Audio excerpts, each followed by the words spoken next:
So let's look at how we can describe someone's hair in Spanish. And the first and most important thing we need to know is the verb to have, okay? The verb tener. It is essential that we know the verb tener in order to be able to describe what color or type of hair someone's got, okay? So let's have a quick revision at the present of tener, although of course you don't just have to use it in the present tense. You can say that someone used to have short hair or someone used to have long hair. So in that case we would use the past tense, etc. Okay, so just as a reminder, if I want to say I have, I will say tengo, you have, tienes, he or she has, tiene, we have, tenemos,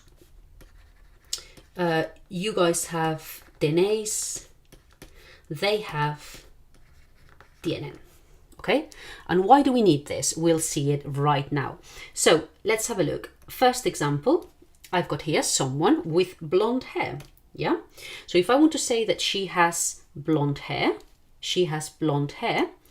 I will say tiene el pelo rubio. Okay, tiene el pelo rubio.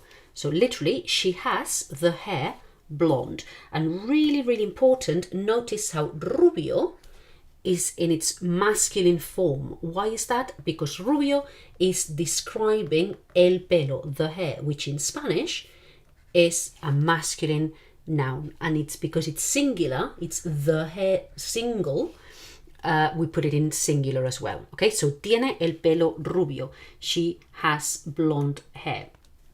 If we continue, next one, about her, we would say tiene el pelo castaño. Castaño. She has brown hair. Tiene el pelo castaño. Notice how in Spanish we don't tend to say tiene el pelo marrón. Okay, so we use castaño, like the word for chestnut, actually chestnut tree, but anyway. Tiene el pelo castaño. We would also say tiene el pelo negro. Tiene el pelo negro. O tiene el pelo pelirrojo. O tiene el pelo gris. Tiene el pelo gris. O tiene el pelo tiene el pelo blanco. Okay, so notice how here I've used for all of them tiene. Okay, because if I'm describing these women, okay, I'm saying she has. Now, if instead of describing this woman, I was describing myself, I would say tengo, for example, tengo el pelo castaño. If I was describing you, okay, let's say I know that you have ginger hair, I could say tienes el pelo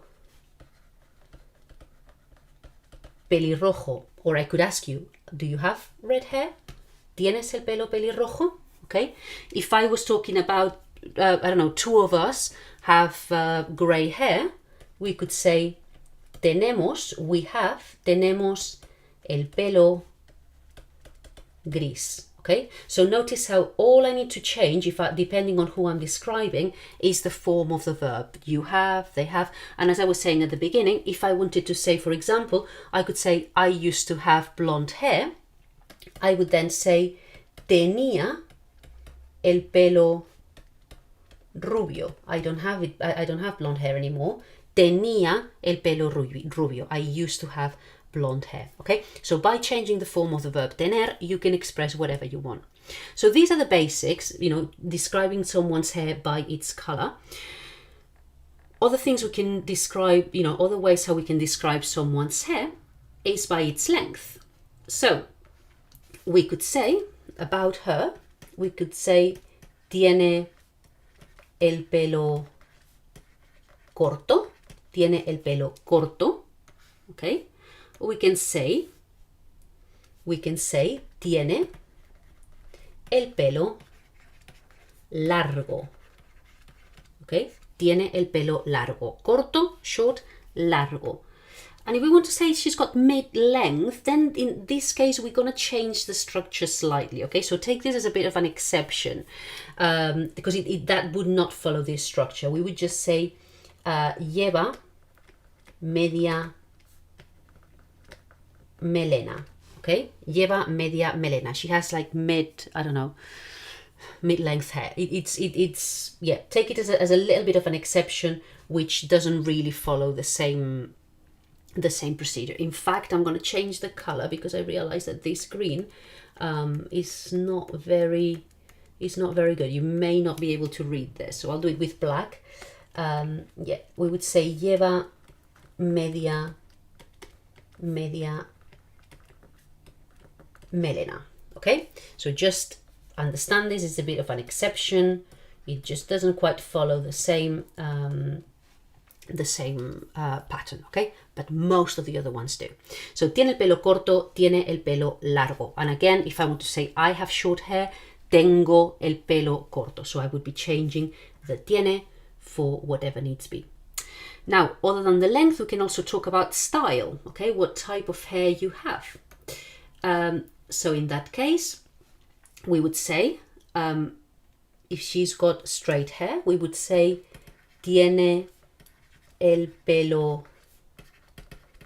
liso, tiene el pelo liso. I would say here, tiene el pelo rizado, curly, tiene el pelo rizado. Tiene el pelo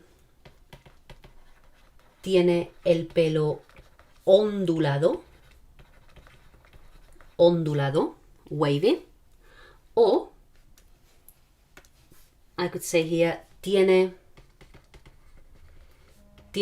el pelo de punta, spiky.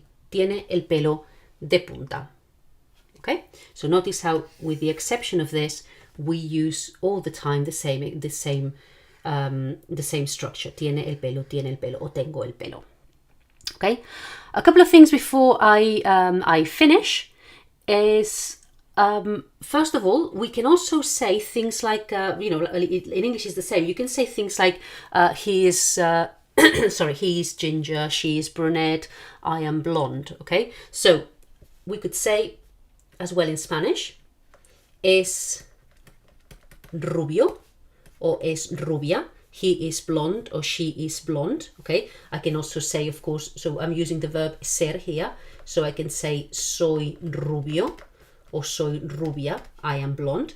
I could also say soy moreno or morena, I am brunette. So notice how to say brunette, we use this expression, soy moreno.